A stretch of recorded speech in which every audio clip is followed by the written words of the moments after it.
victim was strangled to death in his own home around 9 p.m. last night. His body wasn't discovered until this morning. The officers analyzed the marks on his neck, leading us to our first and only lead. They were made by Denham. Jeans.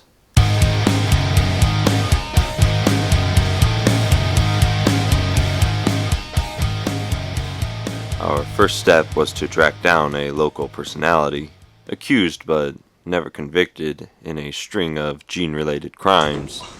Danny Denham had become our first suspect.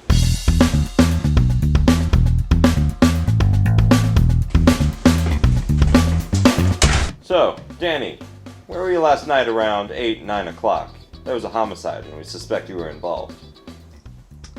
Well, Detective, I hate to burst your bubble, but last night I was robbing the Denham store. Allegedly, but there is security footage implicating me in the crime. Again, allegedly, so I can't be your culprit. Well, you see here, Danny, here's what I think. You had plenty of time to flee that crime scene. So afterwards, you had a grudge to settle. So, you broke into the victim's home. You snuck up behind him and you attacked him. Dragged him down to the basement where you strangled him with your jeans. How's that sound? Honestly, Detective, you're overlooking something so obvious here. I wear denim jackets, not jeans. But I know someone who does. We decided to hold Danny for the remainder of the investigation, but he had led us to our second suspect. Widely known in the criminal underground as a dealer of black market jeans and denim, Eugene Levi, or Big Gene as he's called by his associates, was decidedly less cooperative in the investigation. Eugene, a suspect in an ongoing investigation suggests that you could be involved. So tell me, where were you around 8 or 9 o'clock last night? Minding my own business. Just like you should be, Detective. Mind telling me why I'm here? Well, you see, Eugene, here's what I think. Last night, you break into the victim's house, you sneak up behind him, and you attack him. You drag him down to the basement where you strangle him with your jeans. How's that sound? Sounds like you're accusing me of murder solely based off of how I make my money. But there's one thing you don't know about me, Detective. I don't kill people. I just happen to sell jeans to the people who do. While Gene was busy dodging my questions, I had my officer look into Eugene's top clients. One stood out from the rest. Jean-Pierre. Trained from birth to execute his enemies with cruelty and style, Jean is the world's foremost denim pants sporting assassin. After operating in France for years, he fled the country when he was accused of practicing witchcraft. He's been hiding out in the U.S. since, and he just so happened to be in the area at the time of the murder.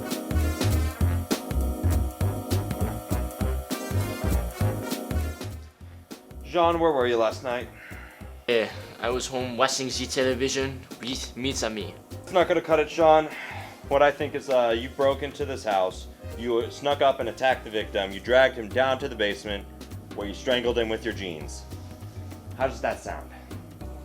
Well, mon ami, that sounds like crap. I think Pierre's our best bet, but I can't seem to get any solid proof out of him. Yeah, but he doesn't have any real alibi either. I just don't know where to go from here. He's good, and he clearly has experience with interrogation. My gun. Okay, so you stay with the suspects. I'll go with the shooter, all right? Go.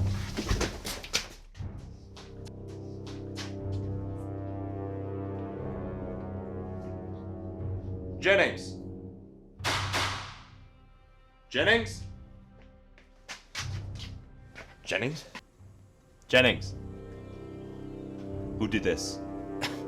Gene.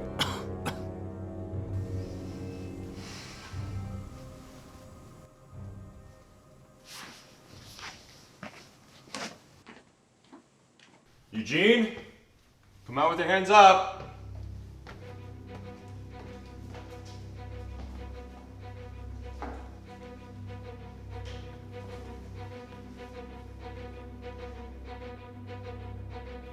What? How? Who's left?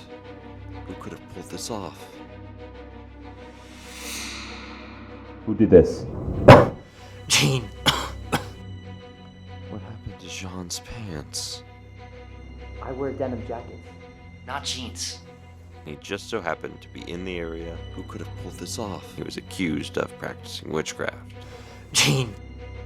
breaking into the house, sneaking up and attacking the victim, dragging him into the basement, Jean. and strangling him.